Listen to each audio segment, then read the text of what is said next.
So I am here with Finn McKenty from the Punk Rock MBA. This is the Cayem Interviews podcast, and I'm super stoked to have you. For those of you that don't know Finn, he is an awesome YouTuber that has a lot more subscribers than me. And he's not a contest. No, totally not. Totally not. And I just love how informative you are. So I definitely admire your work and look up to it very, very much. So if you can just give fans like a brief overview, if they don't have an idea of who you are, kind of let them know your background and how you got into YouTube and the metal/hardcore punk community. Well, that will be a very long story to tell the whole thing. So to give you the short version, I kind of grew up in the 90s hardcore scene and have kind of been around ever since then. As a fan, my career, I mostly worked in design and marketing. I did I worked at a product development agency for a while where we did like industrial design and engineering for stuff like Febreze and Swiffer were kind of the two big things that I worked on.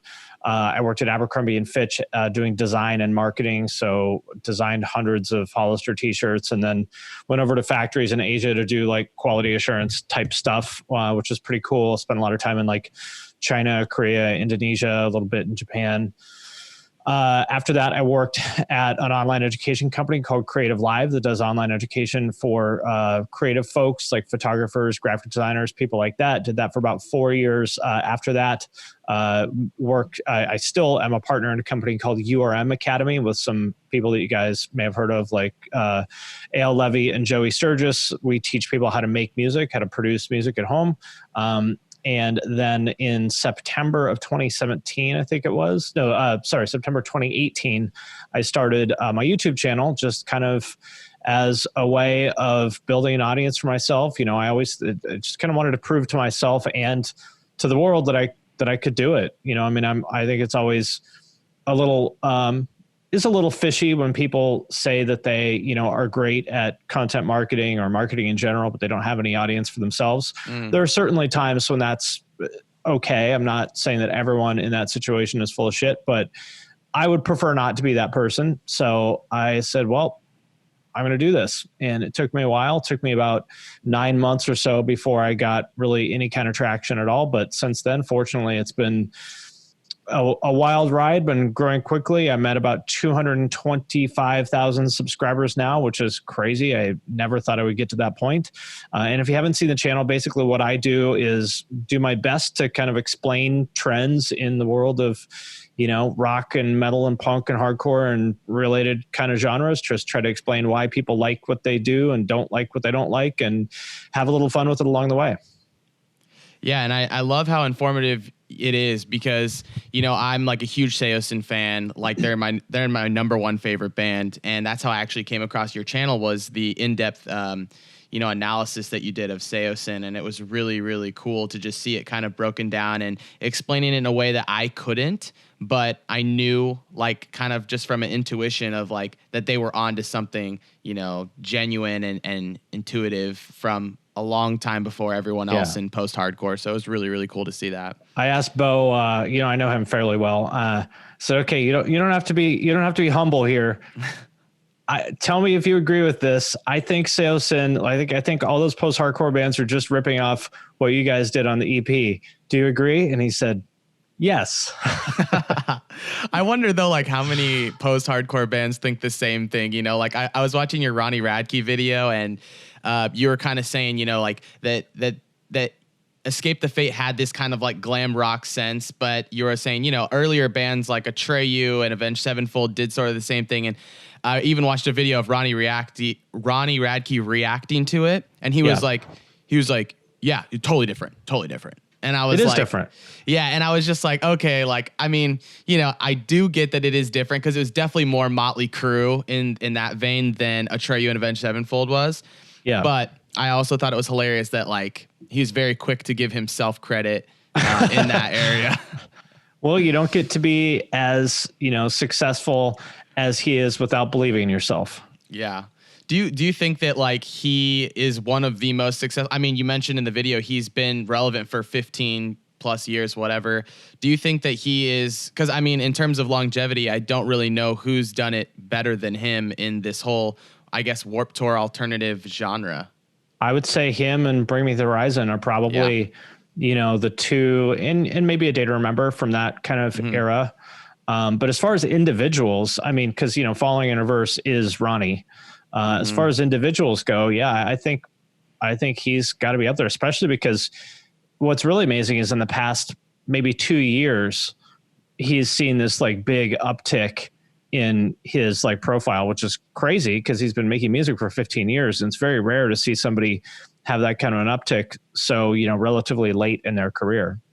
Yeah. And right now he's doing streaming and gaining like a ton of subscribers. Dude, he has like 25,000 Twitch subscribers. He's got to be making like 50 grand a month from that. Yeah. He really knows what to do. Yeah. It's pretty insane. I'm like, dang. But I mean, smart on him. I mean, Attila, Franz from Attila, he's been very smart in the marketing aspect of himself as a personal, I guess identity in terms of like, he's on like, he was on Patreon for a bit, I think. And then he was on, Cameo, and he does, OnlyFans now. And like, he's very like on the cusp with these like kind of entrepreneurial, like these snowball effects where it's like, if you already have a following, you can already build a good one. And then it kind of skyrockets you into like the explore page or whatever of that app and kind of dominates that. So it's really interesting. Yep. Yeah. He's a smart guy too. I don't know that I would choose to do the same things that he does, but it's his life, not mine. Yeah, I know. Attila is a super controversial band, and Franz, and from so many people I know that have toured with them, they've said that, Franz isn't really the crazy partier he makes himself out to be. Like, he's such a mellow guy. He's always with his kids, like stuff like that. It's super funny. I don't know him. I interviewed him years ago. I'll have him on my podcast one of these days, I'm sure. I don't know him personally. Yeah, that'd be awesome. I think it'd be an interesting chat because he's certainly a very smart guy. I mean, I don't think anybody would argue with that. Yeah, him and Ronnie Radke both intrigue me in terms of there's a deeper line meaning there that fans just kind of like to throw shitballs at, and they just don't understand, I guess, what they're going for. Hey, as long as your name is in their mouth, then you're winning. Yeah. Well, I want to talk about that. So you started, did you start or did you work for Metal Sucks or things I hate? I wrote for Metal Sucks for a while, for several years. Okay. Yeah. And I also wrote for like Terrorizer and Substream and a little bit for Metal Injection and probably some other stuff I'm not thinking of. Okay. So was your success on those platforms kind of indicative to letting you know that, hey, what I'm writing here, like a certain article goes viral and you're like, wait, if I made a video on this would have done really well. I could market it. Yeah, exactly. At the end of the day, the thing that makes a piece of content successful or not, you've seen this, I'm sure, is whether it creates some sort of emotional response in people, whether that is nostalgia or, they're moved by it or they get angry. I mean, unfortunately, anger is more often than not, the thing that creates virality these days because everyone wants to rage click on things. Yeah. But yeah, I mean, that's basically where I figured I had a metal blog before that starting in 2008. And I did fanzines as a kid. So I've been making content about this for, 25 years. So from doing that, I had got a pretty good sense of kind of what emotionally resonates with people and what doesn't. Like you see people doing reviews and stuff. Nobody gives a shit about a review unless you have some sort of a point of view on it that creates an emotional response in them, which is like, all the guys I make fun of with their like poorly lit one take webcam rant videos. Black Veil Brides are the gayest band of all time, that kind of thing.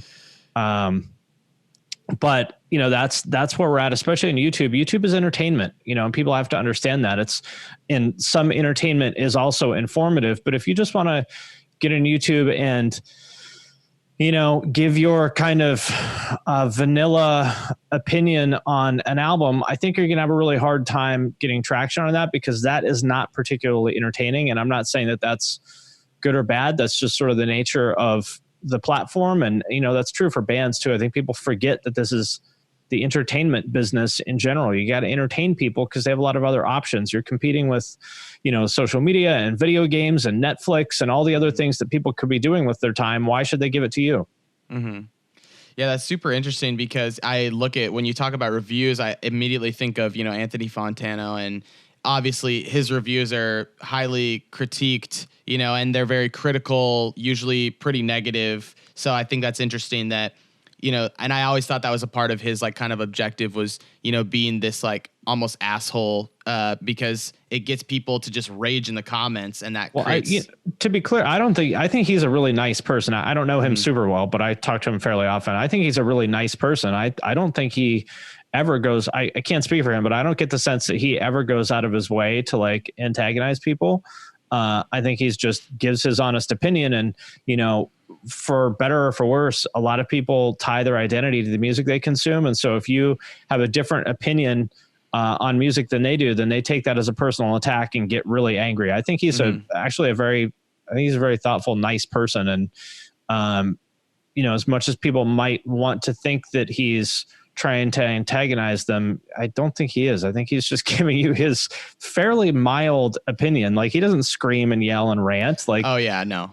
His opinions are pretty mild. And if anybody gets angry at him because he doesn't like fucking whatever, like fill in the blank band as much as you do, then you need to maybe take a look in the mirror and ask yourself why you're getting emotional about some dude on the internet's opinion that you don't even know. Yeah, I think that his rating system is where people get like kind of TO'd. Like people, well, specifically, I remember the first time I had ever even heard of his channel was he did like a Dance Gavin Dance review quite a while ago. Yeah. And he like rated it, I think, a 1 or something. And I was like, dang, that's pretty sad that he like rated it a 1, because I was just like, I'm not even a huge DGD fan, dude. Like, I mean, I know you did a whole video on that, and I'm sure the fan base is pretty rabid, but it was just so interesting to me because I was like, man, I'm not even like a big fan of this band. Like, I know them, but I'm not even like good friends with them or anything. And I was like, man, this is like sad that someone would rate it a 1 just because they're very like musically capable dudes, But again, it is a mild review. He's not ripping apart. It's just his opinion. Yeah. I mean, take it or leave it. Mm-hmm. You know what I mean? Him and I have the opposite taste in music. He hates everything I like. Really? I like Amir and Pantera, and, that's kind of, and that's what I'm into. And Cardi B, he hates all that shit. So what? Yeah. It's super funny, man. It's and that's the interesting part about music is you can have different opinions, and that's chalk it up and it's really not that big of a deal. Yeah, it's super funny. But I think that's an interesting point, though, that you bring up. Controversy or, I guess something that does spark rage or an emotion, I guess, is really what we're going for at the end of the day, is some sort of emotion. I'm not sure exactly where my channel lines up in that, perhaps maybe more so in like the nostalgia realm of like just wanting to see a band live or a drummer right at that angle. And also, yes, well, that's true. I think the emotion there is like, you have kind of a lot of drum videos, right? Yeah, now it's mostly drum. I'm trying to pivot away from that, and that's, Is that because you're a drummer or just because that's where you happen to be standing? Okay. Yeah, so I made one drum cam for North Lane because I wanted to learn how to know the song, and then I just like saw this like huge like spike in numbers, and I was like, what is going on? What did I hit? So interesting. I was like, well, hey, I'm going to keep learning. I'm going to keep filming these whether they're public or not. You know, because it helps me as a drummer. And so then people were like begging on my YouTube channel, film more drummers. So I was like, all right, I'll do this. And then I simultaneously got to just know all my favorite drummers. So that was like super cool, Well, I think what may be going on there is one of the emotional kind of angles that you can take is representing or I shouldn't say representing. That's not the right word to use. speaking to a community that doesn't get spoken to very much. And, you know, people don't care about the drummer. People don't care about the bassist. They care about the singer and maybe the guitarist. Yeah. You know, people don't typically care about the drummer, but there's a lot of drummers out there. So if you're serving an underserved group of people, they're going to be excited about that. So like, oh my God, people care about you care about the drummer. Nobody cares about the drummer. Yeah. So I think there's something to be said for that. I mean, for me, that's a lot of my videos, like Seosin one I would say is a good example of that. Is like, it's for a band that's sold, I think they've sold over 1 million albums in total. Oh yeah. For a band that sold 1 million records, there's literally not another video on YouTube about them like that, which is bizarre. Yeah. And they have so much, I mean, they're just such a talented band. And in my opinion, I just don't think they make them like that anymore. You know, like I could just sound like an old timer, but I just feel like back then bands knew everything. Like everyone in the band was very capable of multiple things. And now I feel like you have like a bass player that like barely knows how to play his instrument sometimes, or a guitar player that barely knows how to play his parts, or even a drummer that barely knows how to play his parts. And you're like, how did this happen? And I don't know, Seosin to me was just a different breed of like just talent and just doing really well at a very, you know, vulnerable time for post-hardcore and kind of creating that. So it was a moment in time. My favorite video of yours, I'm pretty sure it's yours, is the Amira one, because that is when I realized that he plays the left lead. Yeah, dude. On a right-handed Josh. kit. Yeah, I think that's. I asked him about that one time too, because I told him, I was like, man, you know, people were mentioning this in the comments, but I do the same thing because I think a lot of drummers can just pick up bad habits when they like, you know, learn by visual or audio instead of like, you know, classically trained or whatever. Yeah. So he was just like, yeah, sometimes it's just faster. Sometimes I just feel like it's more natural, and I have to like. He's like, sometimes I screw myself and I end up leading with my left, and like I make this awkward like foot pattern, but. He was like telling me that he's like, yeah, you know, it's kind of a bad habit, but I make do, you know, because he's an insanely good drummer. Josh, dude, he's so good. Like, I don't really like watching bands that much just because I'm so burned out on it. We saw them last year, and it was fucking amazing. And like, I never say that about bands, and a lot of that was him because I think there is something to like, because he can play on both sides, he can play grooves that a lot of other people wouldn't. And I think that is sort of uniquely suited to the, because they programmed all the drums like on Look at Yourself without really regard to how a person would play them. And so I think you I think you need to be a very versatile drummer in order to do that. You know, people like him or Josh Manuel, where you like play this and they're like, all right. Yeah, people are, I guess, I'm trying to think of the term. It's like, I think open-handed or whatever. Yeah. So it's like people are just really talented at doing it multiple different ways. And, you know, the better you can do that, the better suited you're going to be for anything that gets thrown your way. So yeah, there's super talented. And it looks talented. Cool too. Oh yeah. It looks awesome. It looks cool to like play the hi-hat with your left hand. It just looks cool. Yeah, it just looks cooler. So people are always like, oh, like, why is he playing like that? You know, like I'll show videos to my girlfriend. She'll be like, wait, why is he doing that? And I'm like, oh, look, okay. Like, because he can. Yeah, because he can. It's just different. But yeah, I love Josh, and he's a solid drummer, and it's really cool seeing these different complexities within my community of drummers that I film, and it's been super fun. Super fun. Yeah. What point did you realize that your YouTube channel was serving an untapped market, and like what was that? So you saying in hindsight the Seosin video definitely was, but at what point did you make a video and you were like, this is untapped, I need to keep going with this? The very first one, which wasn't a huge video, but it was big for me at the time, is I made a video about, do you remember when Lil Uzi Vert went to that Faceless show? Yeah. So I made a video about that like the day after it happened, and I got a couple thousand views on that in a day, which for me at that time was, I mean, you know how it is, like when you're getting 10 views in a day and then you get, 2,400 in a day, you're like, holy shit. Yeah, that's a big deal. Yeah. So that's when I kind of realized, I can talk about this in a way that not many other people are. That's so awesome. And so did you think that was like, cause that was more, I feel like, was that more like news style reporting, or did you want to go more in the vein of like, because I've thought about doing videos like that too, like almost like, breaking news for the metalcore alternative genre. Did you think that was like you could replicate that? Were you worried about that or no? It was news, and I don't do news. I wish that I could. I can't. I have 2 other jobs, so okay. For me to be able to just drop whatever I'm doing and crank out a video in 3 hours is not possible. Yeah. But what I did there wasn't just like, hey, this happened, let me read you the Instagram comments. I reported it. And then because I had been thinking and talking a lot with my wife about, at that time, it was a pretty new thing for rappers to kind of, cross over with, metal and hardcore and stuff like that. And at that time, the narrative was, oh, he doesn't really like this stuff.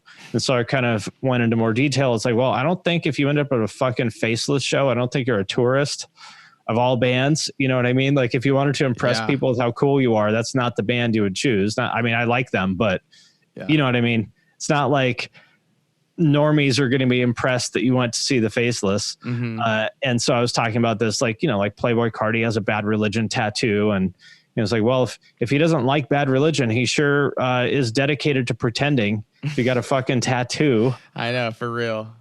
So it was more than just reporting the news. I was kind of saying that here's the latest example of this thing that's happening in culture and why I think it's interesting and important and why I think people are thinking about this in a dumb way. Yeah, I really, really, did you know, I'm sure you know that Post Malone is pretty, he has his ear to the ground, I guess, in metalcore specifically, and also like a little bit of hardcore. Did you know that? Yeah. Yeah, I almost got him once to do guest vocals for Sworn In at Warped Tour. Oh, that's funny. It was so crazy. Back in the day when he wasn't as massive, I mean, he was still a big deal. Like, it was still a pretty big deal. Like, people were coming up to me at Warped Tour being like, dude, is he coming? Is he coming? Yeah. But, I mean, it was like, he like tweeted back to me and stuff and was like, oh yeah, like I'll fuck up Snake Eyes. Like I'll do that. Like, I was like, dude, oh my gosh. But it, I guess, didn't end up happening. I guess Tyler Denon got his number, texted him, and then I guess kind of got ghosted or something like that. But that sounds about right. But it's just super funny. Well, anyways, I want to talk a little bit more about your zine. So did you start with photo, or was that more of a design project where you would collaborate with photographers back in when you first started making zines? Let me just kind of step back. For anyone who doesn't know what a zine is, this is like back in the 80s and 90s. I started doing it in the 90s. It's just a DIY magazine that you would produce yourself, like usually photocopied. Sometimes you would actually get them professionally printed, but usually they'd just be photocopied. That's how I started. I eventually got mine printed, but started out with just photocopied. This being like 1993, 94, 95, whatever, printing photographs was not easy. Like, first of all, nobody had a camera. So even getting a picture of a band that you like was really hard. Like, I listened to bands for years without ever knowing what they looked like because nobody ever took a picture of them.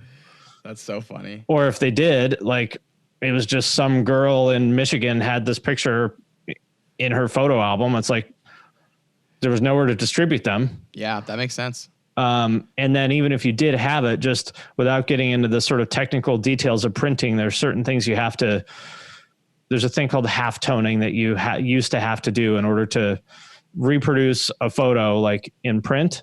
Like basically you turn it into a bunch of little dots, and that was expensive and hard to do back then. So I did have some photos in my zines, and that was actually pretty rare back then. And it was hard, and it took me, I had to like trade those through the mail with people, you know, to get photos of these bands. And like, I mean, to this day, the bands that I, like the zine I did in like 1996 or something, I don't think anybody's ever, or at least probably not until now, I'd ever collected photos of all those bands in the same place before, because it was that hard. And I'm not saying that to like, oh, you kids now, but like it really was legitimately just so much more difficult. Like now it's so easy when I'm making a video. If I just want to find a picture of a guy holding a snake, I'll just Google guy holding a snake and I'll find a picture of it in 2 seconds, compared to how it used to be. So I think it's important when people complain about the algorithm or this, or, they're always complaining. It's like, dude, this shit is all free. It's never perfect. There's always hurdles that any creator has to get over. But the fact that you can make this shit, like if you have a smartphone, you have everything you need to start a YouTube channel. And all the platforms are free. The software is free. Everything's fucking free in a way that is just insane to me. Like I had to pay thousands of dollars when I was like 17 to print my zines. Dang. And then I had to sell them through the mail, and go to the post office and ship things to fucking Singapore, and it would cost back then, it would cost like $3 or $4 to mail a zine to Singapore. Now it's probably 10 or something. So I think it's important to rather than focus on the negatives and sort of convince yourself that the world is out to get you and everything's terrible and rah, rah, rah, just focus on the opportunities that you have instead of the obstacles is, I guess, where I'm headed with this. Yeah. So, I mean, that describes a little bit of how the scene was different back in the 90s. I also wanted to ask a little bit how specifically Seattle was different back in that time. I mean, Kurt Cobain from that area, obviously, Nirvana and grunge was huge. What made you gravitate more towards punk and hardcore in the 90s, especially in Seattle? Well, I guess maybe to give people perspective on it now, the grunge audience back then would be comparable to like, I don't know, let's say Drake's audience now. Like everyone. Yeah, they have nothing to do with like hardcore. Yeah. Other than the fact that they both played guitars and, I understand that Kurt Cobain liked some punk and stuff like that, but like we think of those things as related now, but they weren't at that time really. Yeah. And, they'd play stadiums and shit, and hardcore shows were at somebody's house. I didn't really like any grunge at the time. I liked Nirvana. I can appreciate some of that stuff now, but I don't like it. It's butt rock to me for the most part. Got it. Okay. Like Pearl Jam stuff. I can't stand that stuff. So musically, it wasn't interesting to me. Culturally, not interesting to me. And, anything that I'm into, like I want to participate in it. And you can't participate in like, let's say you're a fan of Disturbed. And I'm not saying there's anything wrong with Disturbed, but like, yeah, you can't participate in that. It's like you're a consumer. There's no like culture. There's no DIY culture around that where like, if you're like, I like Disturbed, how do I get involved? It's like, buy their shit. Yeah. Have them sign your boobs. Yeah, that's it. And I'm not putting that down. There's nothing wrong with that. It's just for my personality type. I want to be a participant in the thing. And that's what punk and hardcore is all about is, that you can participate. So if you want to, it's like, I didn't know anybody. I wasn't cool, but I was just like, well, nobody is talking about these bands that I like. So I'm going to start a zine where I talk about them. Yeah. That's so awesome. And I think this is a new, when you talk about DIY being part of the band or working with the band in some form, I think it's really interesting that, you have the end of the spectrum where you're saying you had to do all this stuff with, mailing photos back and forth and spending a lot of money for postage and all this, making it a hassle for you.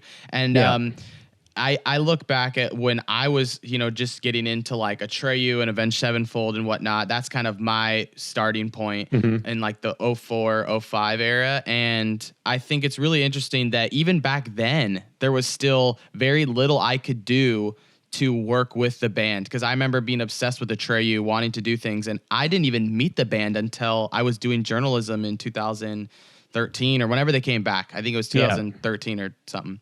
And so I never even got to meet them as like their biggest fan ever. And again, to the photo search thing, like I would literally Google search like these pixelated shitty images and like print them out and put them all in my room. It's just so funny how this relationship with fans and their bands have only come a little bit, or they've come a long way in just a little bit in more recent years. Yeah, you can DM anybody, and who knows whether they'll read it or reply, but it's a channel. It's there. Yeah, it's pretty insane how things have shifted and how you can be so much more interactive with it. Yeah, like Twitter, Instagram, Facebook. I mean, there's a million ways you can contact an artist now and get a response within minutes. It's pretty insane. So, all right. So one thing I want to talk about is, again, back to your Seosin video or videos like it. How much research are you putting into these subjects that you tackle? Or I guess, do you mostly handle subjects that you already know a lot about and kind of formulate that? How does that work when you're recording these videos? Well, it's more of the second. Like, I don't research exactly because for some reason that word annoys me in this context, because it's not like I'm, what's the right way to put it? That sort of implies that I'm like talking about something that I wasn't already familiar with or something. Yeah. And that's not the case. And I only mention that not because I care that people think I know a lot about this stuff or whatever, but because I just want to be clear about that you're not pandering, right? Right. I just want to be clear about why I talk about the things I talk about. It's because I like the research that I do is not so much research. It's more just like trying to very clearly articulate the sort of muddy thoughts in my head. Like you said, you already knew like, oh, Seosin was like kind of a special thing at that time. Mm-hmm. And you probably vaguely already sort of thought all the stuff that I said in my video is my guess, or most of it. Mm-hmm. But it's just like, how do you articulate that, take it from like this sort of fuzzy thought in your head and turn it into a really clear statement that you can put out there and say, this is what I think, agree or disagree. Mm-hmm. And so actually the most helpful part of the whole thing is I usually talk about this stuff with my wife. I'll say, hey, let me tell you, I'm working on a video about this. Tell me what you think. And she'll usually help me kind of, just by explaining, she'll just ask the right questions and just help me like turn it into something that's really tight and, basically 5-paragraph essay kind of format, like in high school. That's the most important part of it. The research is just like little facts here and there. I would say it's fact checking more than it is research. Okay. Like just to make sure, and I fuck it up sometimes, but to make sure that I know what year this thing came out or how it charted or who played drums on this one. That's just fact checking.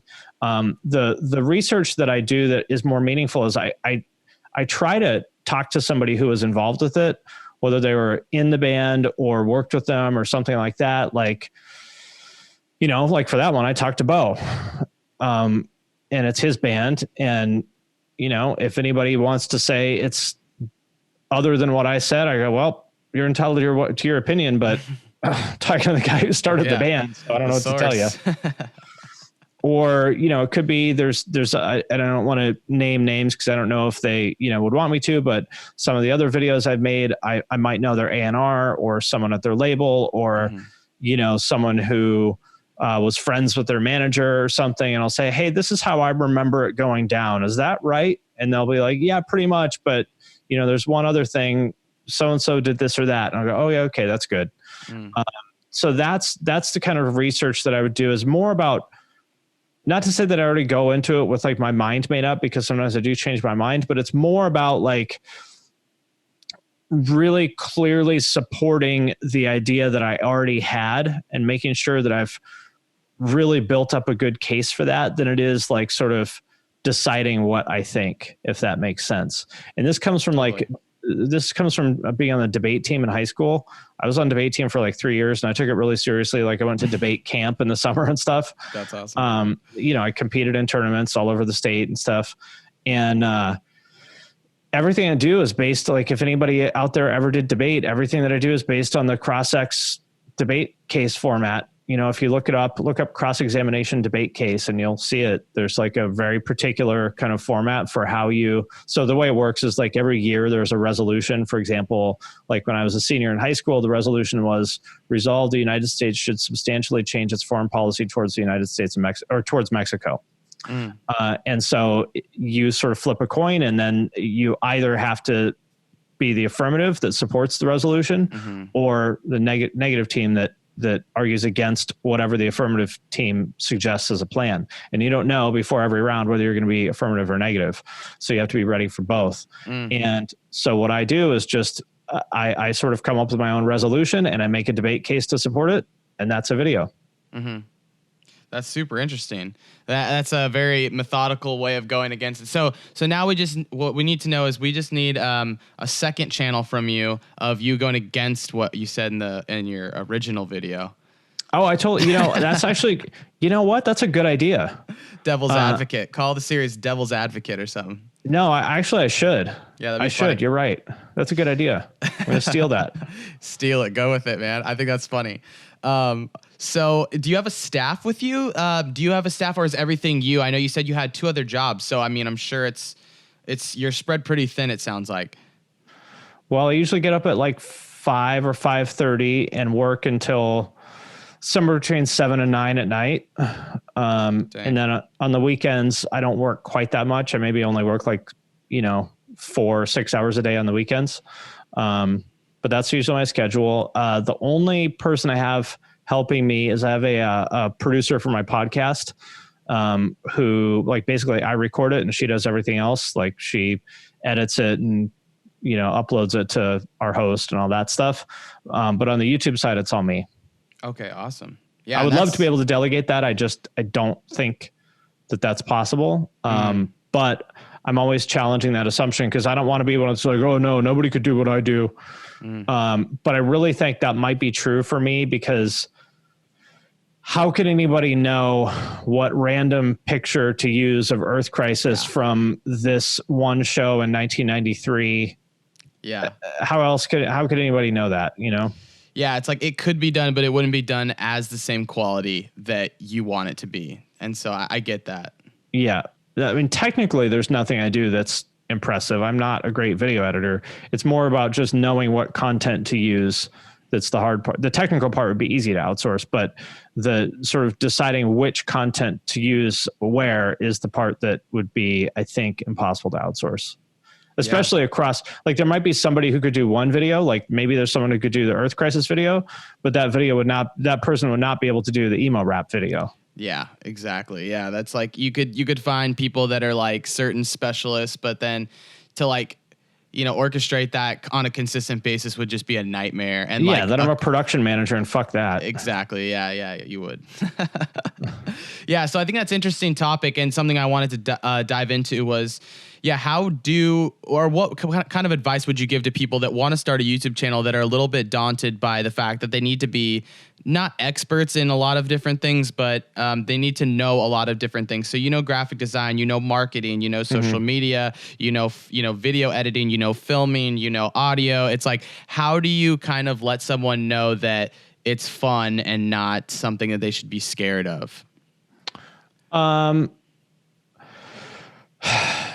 It's hard for me to answer that question. I need to have a better answer for that question because I'm not a gentle person in that regard. I would just say it's work, deal with it. Yeah. I don't know what to tell you. I would say like, it's not for everyone. And what I would say is just jump in and do it. And if you think it's fun, keep doing it. If you don't think it's fun, then stop doing it because like it is work. But if you enjoy it, I mean, there's an aspect of anything that becomes work, but that's part of the deal. Like, I mean, people that play, pro football love playing football. They probably don't love all the workouts. They probably don't love doing sprints, but that's part of the deal. And if you enjoy it, you will keep doing it. If you don't enjoy it, you might decide like, you know what, this actually kind of sucks. This happens a lot is people like, it seems like it'll be fun. And then they get into it and realize that it's actually much more a grind than they thought, especially because I mean, you know how it is. Like I can't take a week off, I can't. And I mean, some people could choose to, but if you really want to take it seriously, you can't take time off. You have to stay on the grind. But don't let that scare you because it won't feel like a grind if you enjoy it. So I would say just get in there, start making stuff. And if you enjoy it, then you will keep doing it. And if you don't, you'll quit and that's okay. Like there's nothing wrong with trying something and deciding it's not for you. Like I did with skateboarding. I thought skateboarding was really cool. I still think skateboarding is cool. But I realized that I didn't enjoy it as much as other people do because, especially the falling part. I was like, I am not as I'm not as willing to fall as these other people are. And if I'm not willing to fall, then I'm never going to be good at this. Yeah. Because that's part of the deal. In the same way as that, like, I don't enjoy editing videos actually, but I enjoy releasing videos. And I enjoy talking in the comments with people, and I don't get to release the video unless I do the editing part. Mm-hmm. Yeah. I've had so many conversations with people that, every person I know that's a really good editor now, I had to have that tough conversation with them of like, you're really good at editing videos, right? You know that like this needs to be your profession, right? Yeah. And they're always like, oh man, I want to direct. Oh man, I want to direct. And it's like, now they're video editors. And I'm like, well, it's because that you're freaking good at video editing. And as much as it sucks, if you're good at it, I mean, it pays well, I mean, that's a tough call for people to make. And, I've had to make that call several times in my career. So I did graphic design for, about 10 years. And I wouldn't say I'm the best in the world at it, but I'm definitely above average. I would say I'm at the high end of, normal or the low end of really good. But I stopped enjoying it, and I had to make that call of, do I keep doing this thing that I don't really love doing, but I'm pretty good at it, and I could certainly keep doing this forever? Or do I, pivot and go into what I realized I'm actually passionate about, which is marketing? Because every time you make that pivot, you aren't necessarily starting over from scratch, but you're certainly starting over at an earlier place on the path than you were at the other thing. Yeah. And so you really do need to be careful about making that choice, because the problem is you might find there's a thing, it's like the grass is always greener. You might find you gave up thing A to switch to thing B, and then you're like, oh shit, I don't like thing B either. Mm-hmm. Then it's like, well, maybe then the problem is you. Maybe you don't like anything because you're always finding a way to look at the glass as half empty. And you're always, you think that there's some mythical job out there that's going to be fun all the time, and that doesn't exist. Mm-hmm. And so on the other hand, you don't want to become complacent and be like, yeah, I hate this, but whatever, it's a job, and stay stuck in some job you hate forever just because you're good at it. And I don't think there's any one answer for that for anybody. I think you just have to ask yourself, if you're going to make this switch to something else, what do you believe, like, why do you think that will be successful? And it has to be more than just because I like it. Mm-hmm. And so with like marketing, I ask myself, like, why do I believe that I can do this? And because I realized, like, I got along really well with all the marketers I worked with. Like, I got positive feedback from them. The way that the solutions, like when we would talk about something, the solution that I thought was a good idea was the same one that they thought was a good idea. I realized, like, okay, I think I have a natural aptitude for this. And so that kind of led me to believe, and I worked with a lot of them, and I was like, well, there's nothing that she's doing that I couldn't do. So I took the risk, and for me, it totally worked out. But I think that's a big one, especially for creatives. It's a big challenge for a lot of creatives. They don't want to focus on one thing. They want to be like, oh, I'm a editor and a graphic designer and a musician, and I manage bands and I promote shows, and I also I have this idea for an app that connects artists with their audiences. And it's like, dude, getting really good at any one of those things is hard as fuck. Yep. There are 0 people on the planet who are capable of being good at all of those things, unless you are the second fucking coming of fucking Elon Musk. Yeah, that was the only person I could think of. And if you are, great, then you're smart enough to know that you should tell me to shut the fuck up. And if you are the next Elon, then I stand corrected. But for the rest of us mortals, I would say get really good at one thing before you even consider switching to the other thing. Yeah. Where would you say smaller YouTube channels should, and that's not including you.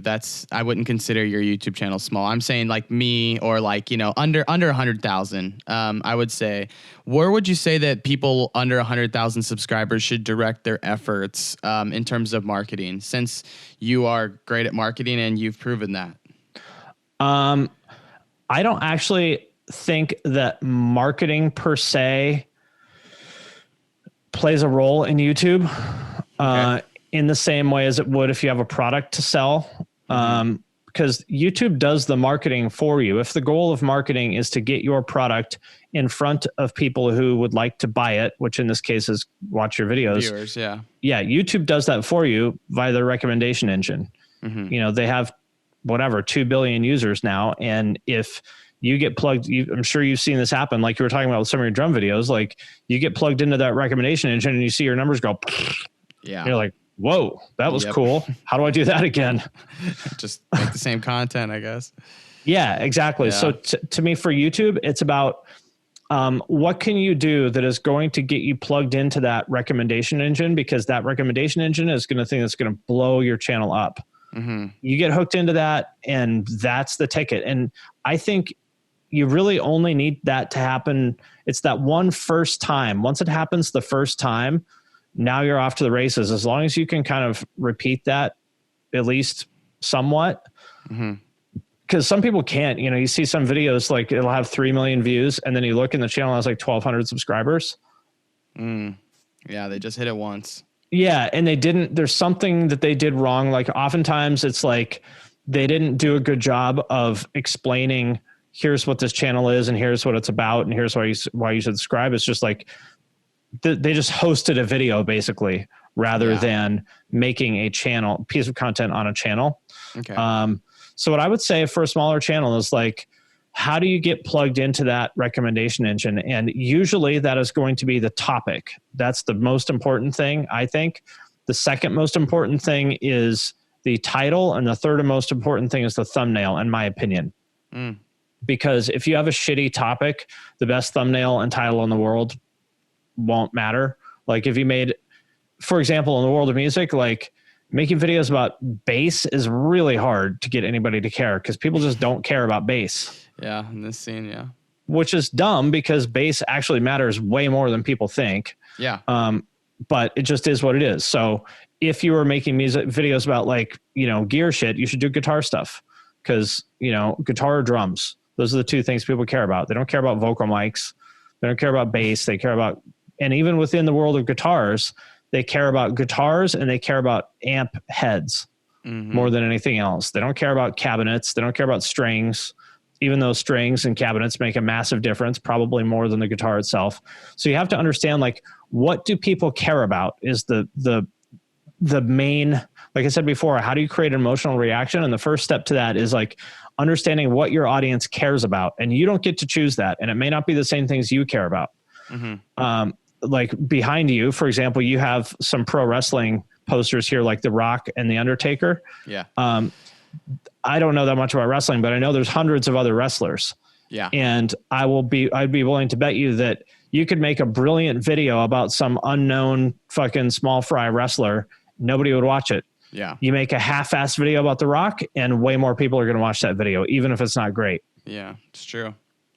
So for a small channel, I would say, I wouldn't say you have to, pander isn't the right word, but you need to understand what people care about and give them what they want. So if you have a wrestling channel, make videos about The Rock and The Undertaker and fucking Kurt Angle or whoever else. I don't know who people care about, but like for me, like I made a video about Bring Me the Horizon, and that was one of the things that was like a big kind of point of growth for my channel, because people care about Bring Me the Horizon. Yeah. And then the topic is super important. And then the title and sort of the specific angle on that topic is important. So for The Rock, here's the framework that I use for a lot of my videos is like, what do they care about? What is an existing belief that they have about this thing? And then decide whether to challenge or validate that. For example, tell me what people, I don't know. What do wrestling fans think about The Rock? What are their beliefs about him? He is the most charismatic wrestler in history. Okay. And that's like kind of why he blew up. Yeah, I mean, he's a great actor first and foremost, and I think that took him far in wrestling because wrestling's mostly a facade. You know, it's mostly story driven. So he was the most convincing character to drive this story of being the people's champ and representing the people and being the most charismatic and the best wrestler ever. He was convincing, you know. So you could make a video called like, you know, The Rock is a terrible actor. Here's why, or something like that. Yeah, just people would be so pissed. Yeah, and you don't and there's a technique that I use called anti-clickbait. My Ronnie Radke video is a good example of this. I called that video, "We need to talk about Ronnie Radke," period. And in the thumbnail, there's like angry emojis, and I purposely used the most irritating picture of Ronnie I could find because I know there's a lot of people that don't like him. Yeah. And I wanted his fans to think that I was either going to talk shit about him or the people that don't like him, you know. And so for his fans, that was going to challenge their belief. Like, oh, this guy's going to talk shit on Ronnie. I have to watch this video to defend him. Or to people that hate him, they're like, oh, I hate this guy. I can't wait to watch this guy tear Ronnie down. Yeah. And that's just the game you have to play. And I don't mean to sound manipulative. It's just, that's the game you have to play to get attention on YouTube. So that's what you need to find for your channel. So again, I don't know enough about wrestling. I don't know if that's exactly the right angle for a video about The Rock, but you know, and maybe in the video you say like, he's not a great actor, but actually acting isn't what's important. It's charisma. He has, and here's what makes him really charismatic. Like, he's not a great actor in the sense that, you know, Jennifer Lawrence or what's the fucking Harry Potter's guy's name? Daniel Radcliffe. Oh yeah, Daniel. You know, whatever. Or Meryl Streep. You know, Meryl Streep is a great actor. The Rock is not. But what he is, you know, a physically remarkable guy with a ton of charisma. And let me explain how that was actually the key to his WWE career, not great acting as a lot of people think. Yeah. I mean, yeah, kind of flipping the script but also going with what people know to be true about that character. I could see that being really cool to watch. And so yeah, that's how I would make a video about The Rock, you know, as an example. And this is not the only way of getting attention. You know, you could just do something funny, but you know, I'm not great at doing like just silly entertainment stuff. So I'm not saying that the way I do things is the only approach, but if you like my approach, that's how I would do it. Yeah, one thing I always think is really interesting is how big Brian Starr's got with his quality, how much, you know, effort he put into things, which was pretty minimal. And but he drove like 6 hours for some of those interviews. Oh yeah, I mean, the dude had dedication. So his production was trash. Yeah, but that was also at a time when production in general wasn't as good as it is now. Yeah. And I don't think it's fair to him. Not that I'm like some fucking defender of Brian Starr's, but I don't think it's quite fair to him to say that he didn't put in the effort, because he did, just not on production. Because you know, he had to chase down. It's not easy to interview all the people that he did. He had to chase them down and then physically travel, because I think he's from Oklahoma, right? He was from Nebraska. Nebraska. Yeah. Yeah. You know, it's not like middle of nowhere. Yeah. Yeah, it's not like it's easy to like find bands to interview Asking Alexandria when you live in Nebraska. Yeah. So the other thing I think is actually relevant about him, and I don't mean to cut you off, but there's actually a lot that's relevant here. Production doesn't matter. Like, or should I say, production does not equal success. It needs to be good enough that people aren't distracted by it. But beyond that, it doesn't matter. Like, I don't think my production is good. It's like the bare minimum, you know, like it's jump cuts. Like, yeah, mine too. Yeah. And like a lot of the footage I use isn't great. I don't know how to use my camera. I just set it on auto. Like, I'm not good at production. I don't give a fuck about production. I just do it at the bare minimum level that nobody will complain about it. Yeah. Beyond that, I mean, we can think of tons of, and the proof, go look at your feed. There are tons of videos with giant view counts that have pretty rough production. And there's plenty of beautiful videos that have 22 views, because production is sort of the easiest. A lot of people focus their energy on production, and that's a mistake because nobody cares. Yeah. It's like a fake it till you make it sort of thing. I think for a lot of people, like, oh, if I make it look so elaborate, then they'll think I'm better or something, you know. But it's not true. Yeah, it's content is definitely a lot more important. Yep. The only reason I say that Brian wasn't as dedicated as he could be was he asked a lot of the same questions about, and and maybe I'll make a video tearing into him. I don't know, because as an interviewer of what I did, I mean, I can't diss the guy for making people flock to his channel for seeing a different side of the artist. So that's kind of like what my intrigue of the dude is like he found something that everyone did at the time, interviews with bands, and made it different. And that's what I think made him so successful. So, in terms of like how, genius his questions could have been mixed with the non-serious things, it would have been interesting. Also, but in a way, doing his like shitty fanboy interviews, because like I think he's a bad interviewer, no question. Like, yeah, he's a terrible interviewer by objective standards, but it's different.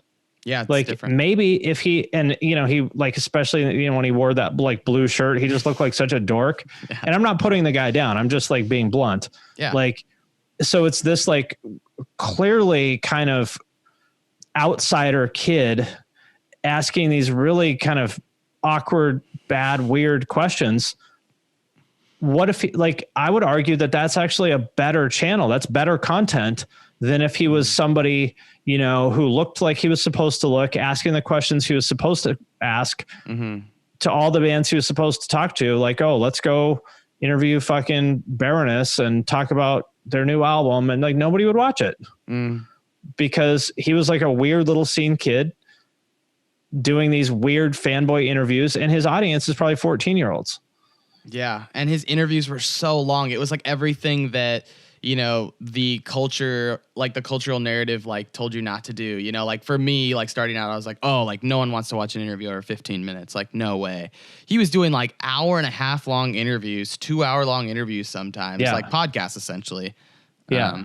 Pretty interesting. But in an age where podcasts weren't as popular. So it's right. In a way, he almost accidentally fell into this gold mine of how to get views. It was really interesting. It's still something I think about, I worked what's that? I worked for him for a little bit, actually. Oh, okay. For like, I mean, this was like at the end of his career, sort of. During his scene hair days.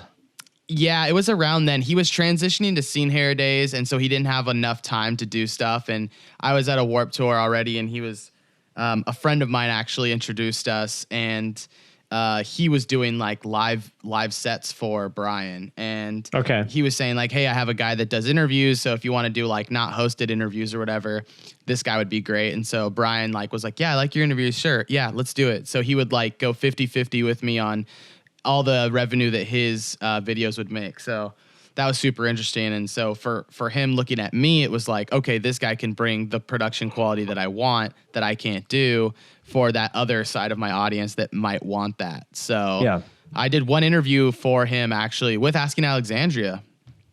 And it did crazy numbers. Like I was like, whoa, this is exactly what I wanted. Yeah. But it was super interesting. The guy's smart. I mean, he's not an idiot. It's just, there are certain flaws that I wish, given that audience, that I would have done differently.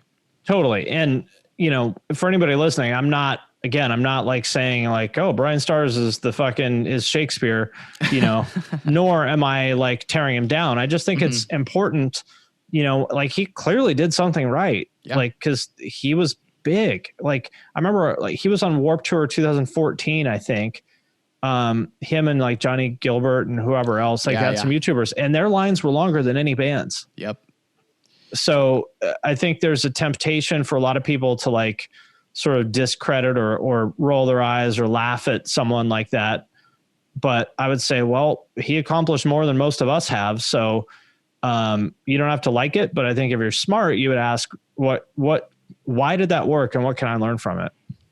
Yeah. And I think he did the smart thing while his YouTube channel is, vacant basically at the time, it's not really, new uploads aren't going up anymore. He is, I think he's managing YouTubers still. So he's still making money from that. So essentially what he was doing with My Digital Escape, like turning like a little, almost like a record label into like YouTubers. Yeah. I think he's still doing that just on a smaller scale, not such big stars. Cause all those dudes, I mean, it really was a record label. He put them on, then they became famous. Then he's like, I get a cut, and then they didn't like that. So it's super interesting. Yeah. Well, yeah, I don't know about I know there was some drama. I never cared enough to I know pay too attention. much. I know too much. I should make a video on it. Well, somebody did. I actually there's this really? channel that started popping up in people's feeds like this week. I think it's called like the Cozy Remembrance or something. Okay. There's a video that I think it's called The Rise and Fall of Brian Stars. Oh. And I haven't watched it, but it has like 90,000 views. So wow. I think he probably made it. I'm happy to see that sort of thing. And like, I'm not taking credit for that sort of thing by any means, but I will say that, you know, before I started talking about this stuff, there's fucking 0 videos on YouTube about any of the shit I talk about, which is crazy to me. Yeah. Because these are not small bands. Like, and so sort of by nature, any video that I made about this stuff became the definitive kind of statement on these bands. And that's not my intent. I don't think that my viewpoint is the only good one or something. Like, I think there should be 5 videos about Seosin that each look at it from a different way. And you might think mine is the best, and someone else might think that someone else's is the best, you know, because they're looking at it from a different angle than I did. And so I'm happy to see if I did inspire anybody, and I have no idea if I did, but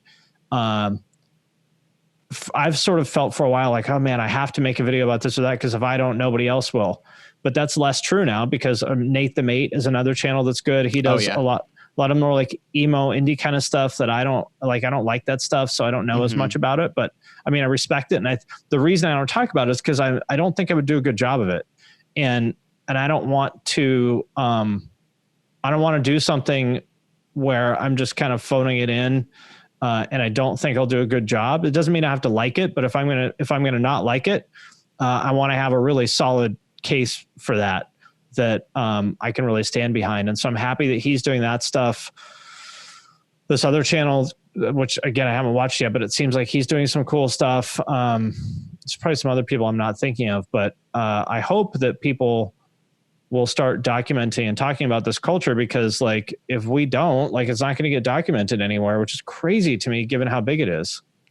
Yeah, I think it's always easy to undervalue like this genre. I think that's the reason why I never made stuff on it, is because I was like, man, if I make my opinion piece on, you know, Seosin, you know, I'll get like 400 views or something, is what I thought. So, you know, I think channels like yours very obviously debunk that. So it definitely has inspired me and put a thought in my brain of like, hey man, if you have like a thought about this X artist, you know, whatever, make a video on it. You know, why not? Because, you know, at the end of the day, my true supporters will be interested at least a little bit, and maybe not all of them, but someone will be interested. And then, you know, if not, who cares? The people that are interested in them will, or, you know. And by the way, for anybody listening, like, if I've made a video about something, like, don't let that stop you from doing it. Like, it's just my opinion, and then my opinion is no more valid than yours.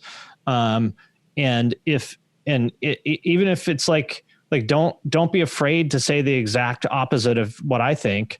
I mean, if you do, like, send it to me. I would be happy to share that stuff. Like, I'm not precious about my opinion.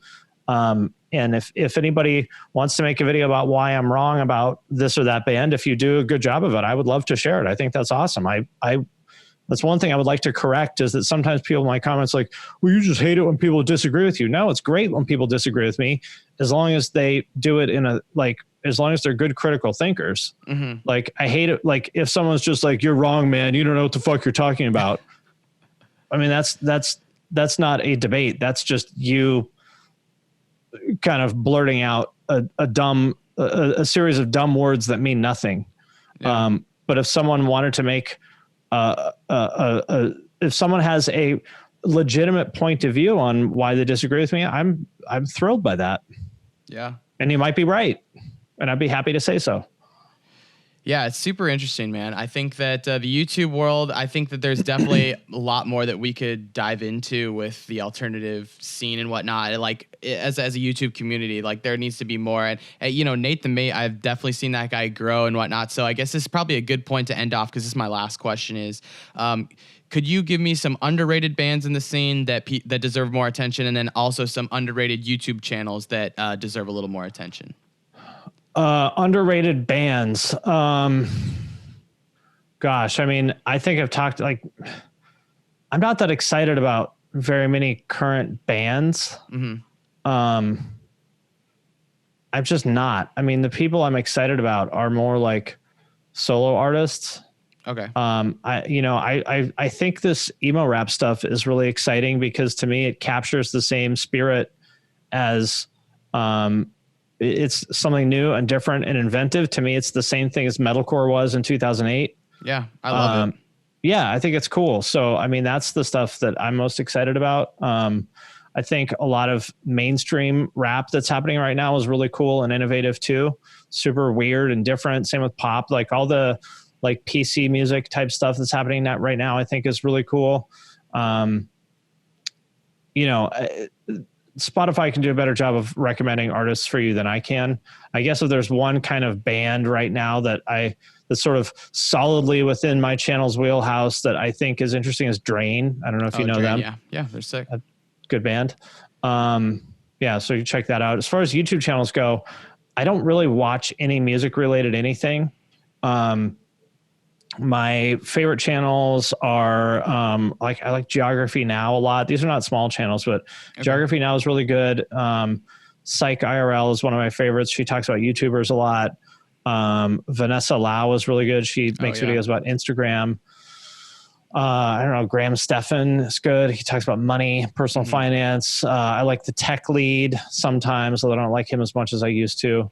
Let's see, what else do I watch? I feel like I should do a better job of having an answer on this. It's hard when you're on the spot. Yeah, let me look. Let me look really quickly if you have a moment. No, I'll tell you. Let's look at what I have on my watch later, because I have 2,300 things on my watch later. Jeremy Parrish is great. He makes like retro game videos. He used to write for IGN for a long time. I still think iDubbbz is really good. I mean, recent controversy aside, Drew, again, I like a lot of the big people because they're just good. I mean, like Drew Gooden is fucking amazing. Yeah. He's just so goddamn good at what he does. And I've been trying to sort of learn from him a lot recently. There's kind of Mesa Man that I like a lot that does like, I guess you would call it like anthropology and ethnography stuff. Okay. So like he'll go like, he has a 12-minute video called like, who are the Inuit / Eskimos? And it will be like a 12-minute, like fucking blast of hardcore information, like talking about the genealogy of Inuit people, which I like a lot. Sarah Dietschy is really good. She does like YouTuber. Yeah. Like camera kind of stuff. Patrick H. Willems does movie stuff. I like him a lot.